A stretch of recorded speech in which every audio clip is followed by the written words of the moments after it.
Ini agenda-agenda negara yang di mana hak asasi belum dipakai sebagai kerangka utama. Jadi kerangka pembangunan kita itu intinya masih belum memiliki kerangka HAM yang baik ya.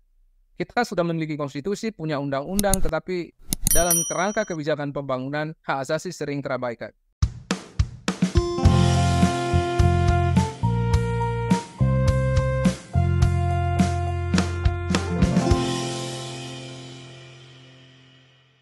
Salam perspektif baru untuk Anda pemirsa acara ini di media sosial YouTube dengan nama akun Perspektif Wimar TV.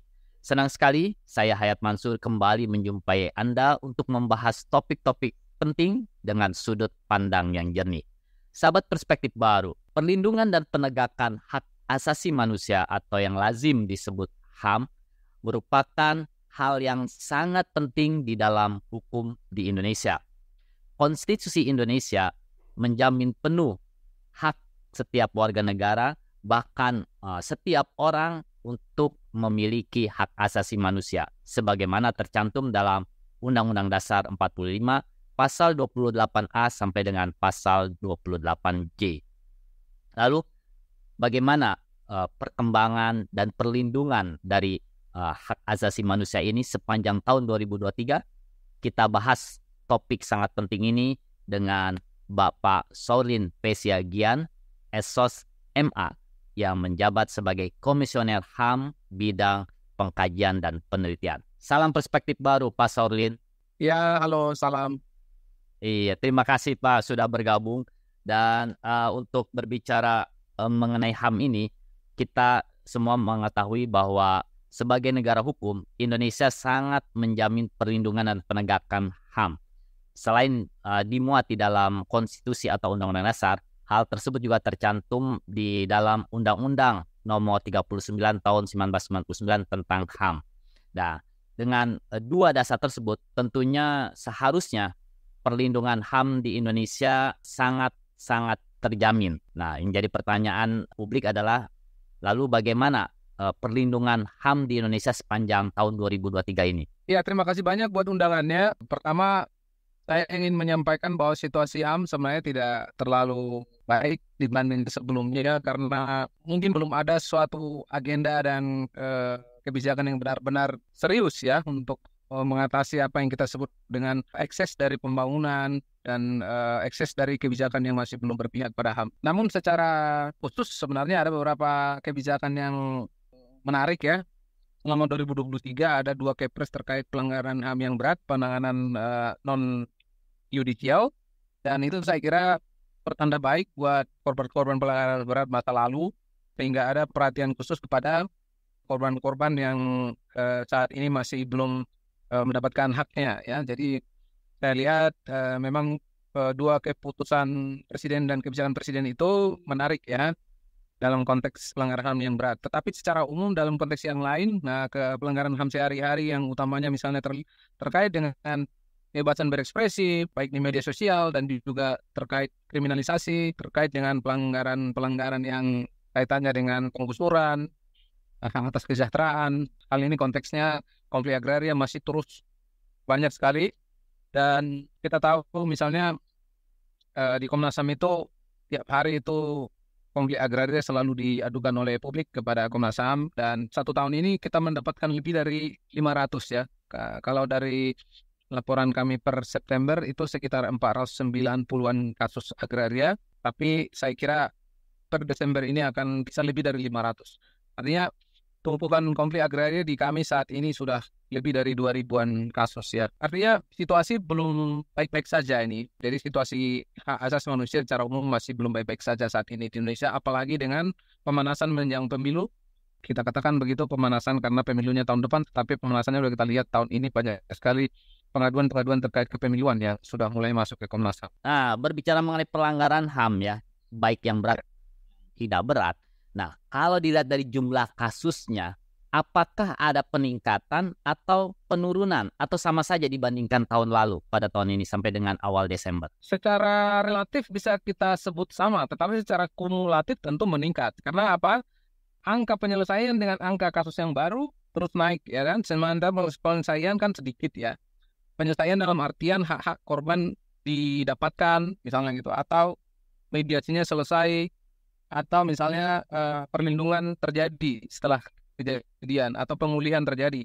Jadi itu sangat minor dibanding kasus yang datang. Kasus yang datang dengan kasus lama, PR lama menumpuk gitu. Jadi penumpukan terus terjadi. Itu situasinya. Jadi kami bisa mengatakan jumlahnya mungkin relatif sama, tapi dalam konteks kumulatif dia makin meningkat dari tahun ke tahun. Kalau dilihat dari segi sektor, tadi kan sudah disinggung oleh Pak Saulin bahwa salah satu yang terbanyak adalah sektor agraria. Nah, mencapai sekitar 490 lebih kasus ya. Nah, Ya. memang sektor agraria yang paling banyak terjadi pelanggaran HAM atau ada sektor-sektor lainnya? Utamanya itu, dan kebetulan saya pengampu di isu itu ya, dan saya lebih detail memahami itu. Yang lain kami ada 9 komisioner yang kami memiliki 9 tematik. Saya kira yang lain juga banyak, tapi kalau kami berbicara di paripurna selalu memang konflik agraria selalu nomor 1 ya. Yang lain juga bisa banyak muncul ya terkait isu kelompok kerja migran gitu ya, pelanggaran HAM terhadap kelompok kerja migran, dan juga misalnya terkait pemilu juga ya. Pak Saulin telah menjelaskan salah satu sektor yang paling banyak mendapatkan laporan pelanggaran HAM adalah sektor agraria. Berdasarkan pemantauan kami, sektor agraria ini dari setiap tahunnya selalu memiliki laporan pelanggaran HAM yang paling tinggi dibandingkan sektor lain. Nah, mengapa sektor agraria ini termasuk yang paling banyak terjadi kasus pelanggaran? Ya, terima kasih Pak Hayat. Pertanyaan kedua ini semakin relevan ya dengan wilayah pekerjaan yang saya kerjakan di Komnas HAM. Pertama, kenapa kasus-kasusnya menjadi kumulatif? Karena memang belum ada perubahan kebijakan dan agenda yang serius dari negara terkait penanganan dan penyelesaian konflik agraria di Indonesia. Jadi akarnya adalah belum adanya agenda dan kebijakan.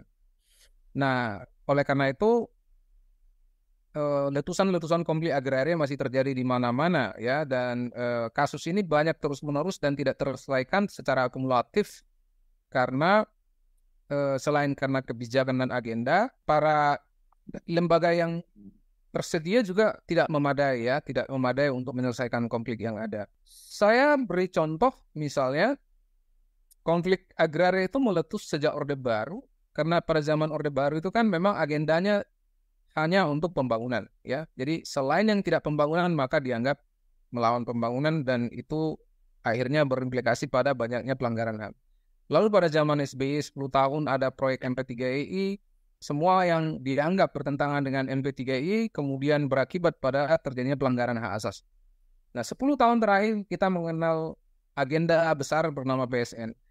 PSN juga akhirnya kita lihat banyak sekali menimbulkan korban-korban konflik agraria yang berakibat pada pelanggaran hak asasi manusia. Ini agenda-agenda negara yang dimana hak asasi belum dipakai sebagai kerangka utama. Jadi kerangka pembangunan kita itu intinya masih belum memiliki kerangka HAM yang baik ya. Kita sudah memiliki konstitusi, punya undang-undang, tetapi dalam kerangka kebijakan pembangunan hak asasi sering terabaikan. Dalam konteks itu kita ingin mendorong pendekatan strategis untuk memiliki suatu peta jalan penyelesaian konflik agraria yang sedang kita kerjakan saat ini di Komnas HAM. Nah, kami juga ingin mengetahui nih, dari sisi sektor yang dilaporkan, siapa yang paling banyak dilaporkan melakukan pelanggaran HAM di sektor agraria ini? Apakah perusahaan, apakah Polri, apakah TNI, ataukah lembaga-lembaga lainnya? Ya, tahun 2022 masih kurang lebih sama dengan 2023. Ada satu korporasi, yang kedua polisi, yang ketiga pemerintah. Ya, pemerintah di sini bisa eksekutif mulai dari yang paling tinggi hingga pemerintah daerah. Dan tahun 2023 ini kita lihat aduan terhadap korporasi menjadi nomor 1. Ya, mas, sejauh ini yang kita dapatkan laporannya begitu, dan kemudian polisi nomor 3 atau nomor 4 begitu. Jadi polisi agak membaik sebenarnya dalam 1 tahun terakhir. Nah, ini menandakan memang bahwa pelaku pelanggaran dan pelaku aktor-aktor yang menjadikan banyaknya pelanggaran HAM ini masih aktor-aktor yang sama ya. Nah, yakni pemerintah yang saya sebutkan tadi, termasuk badan usaha milik negara, BUMN, lalu ada korporasi, artinya non-BUMN, dan yang ketiga kepolisian.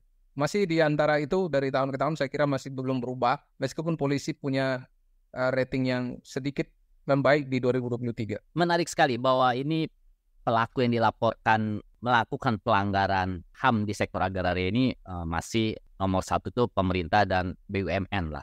Nah, apakah ini menunjukkan bahwa kesadaran terhadap HAM di sektor pemerintah dan BUMN ini sangat rendah? Antara lain saya kira itu, tapi seperti yang saya sampaikan tadi bukan kesadarannya yang utama.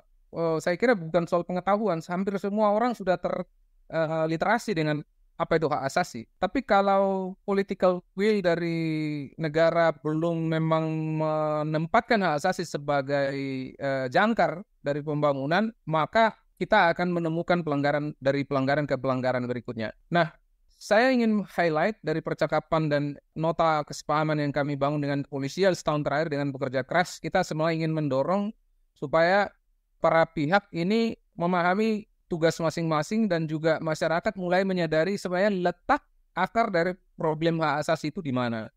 Nah, jadi misalnya kemarin kami berjumpa dengan Mabes Polri, kami menyampaikan bahwa pada umumnya polisi itu sebenarnya juga korban ya dalam berbagai kasus. Kenapa? Karena misalnya kalau terjadi konflik lahan, polisi itu kan di depan. Tetapi sebenarnya yang menimbulkan terjadinya konflik di lapangan adalah perizinan, ya, perizinan atau konsesi. Siapa yang mengeluarkannya? Bukan polisi, yang mengeluarkan kan ATR BPN. Kalau bukan ATR BPN ya KLHK. Nah, jadi kami melihat memang urusannya adalah di penempatan hak asasi belum dipakai sebagai arus utama dalam program pembangunan kita. Tentu terkait pemahaman adalah hal yang lain, tentu perlu banyak sosialisasi pemahaman dan pendidikan HAM lebih diluaskan termasuk di kurikulum pemerintah dan termasuk kurikulum polisi. Ini sudah mulai berlangsung sebenarnya dalam beberapa tahun terakhir kita lakukan, tapi saya kira ini perlu dimasifkan. Nah, yang kami ikuti bahwa pelanggaran HAM di sektor agraria ini sangat sulit dituntaskan atau menindak pelaku dari pelanggaran HAM ini. Mengapa ini terjadi? Pertama, memang kami memandang bahwa lintas lembaga, kementerian dan lembaga termasuk pemerintah daerah itu memiliki ego sektoral yang tinggi sekali. Kalau Komnas HAM itu pernah mengusulkan supaya dibentuk komite khusus ya, Komite Nasional Pembaruan Agraria tahun 2000-an, tapi tidak berlangsung mulus sehingga tidak jadi ya. Dan koalisi masyarakat sipil dalam beberapa tahun terakhir ini sebenarnya mendorong supaya dibentuk Kementerian Koordinator Khusus Agraria. Komnas HAM berpandangan dari penelitian yang kami lakukan dalam 1 tahun terakhir, memang setidaknya ada 10-11 kementerian harus bekerja sama. Ya. Jangankan 10-11, 1-2 kementerian atau bahkan satu dirjen dengan dirjen yang lain sebenarnya masih membutuhkan kolaborasi. Ya. Nah, ini yang kami lihat menjadi akar. Ya. Kalau ini bisa dikoordinasikan dengan baik dalam suatu orkestrasi penyelesaian konflik agraria, secara institusional saya kira satu tugas berat bisa selesai ya. Meskipun secara regulasi tentu kita perlu perbaiki. Presiden baru menandatangani Perpres nomor 62 tentang percepatan penyelesaian konflik agraria beberapa bulan yang lalu, saya kira itu positif. Dan di situ juga sudah disebutkan beberapa kementerian yang terlibat, tapi saya kira belum komprehensif ya bagaimana menyelesaikan ketimpangan kepemilikan tanah di Indonesia sebagai akar dari konflik agraria utamanya. Nah, oleh karena itu kita sedang menyusun suatu peta jalan selain rekomendasi kepada pemerintah. Kita berharap ini akan selesai pada paruh waktu semester pertama tahun depan dan akan kita serahkan kepada presiden baru dan juga kepada Bappenas dan lembaga yang membutuhkan seperti ATR BPN dan KLHK utamanya.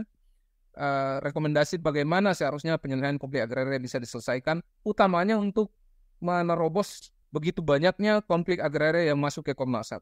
Jadi bahan kami adalah kasus-kasus yang ada di Komnas HAM kita analisis, kita observasi, kita datangin ke lapangan, dan secara strategis kita lahirkan pola-pola penyelesaian selain juga kasus-kasus yang sama kita tindak lanjuti dalam bidang-bidang yang lain di Komnas HAM. Jadi dua strategi ini kita kerjakan, Pak Hayat.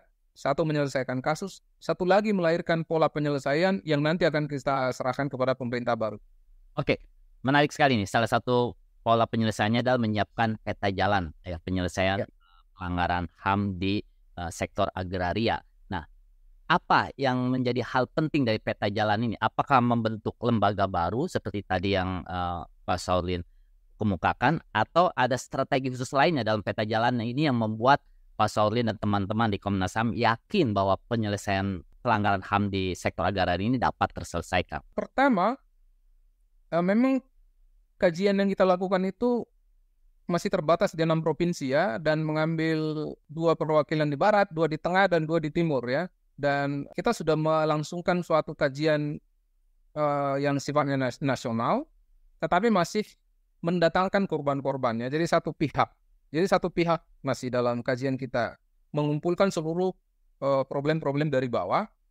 Pada paruh tahun kedua, kita akan mengumpulkan multi pihak. Ada Pemda, ada kementerian, ada pihak kepolisian, dan ATR BPN, KLHK, dan lain sebagainya untuk mendapatkan feedback seperti apa pandangan mereka terhadap pola yang kita dorong dan sekaligus bagaimana menyelesaikan kasus di hadapan mata. Jadi dua hal itu saya kira akan kita produksi dari rekomendasi yang akan kita hasilkan oleh tim agraria Komnas HAM.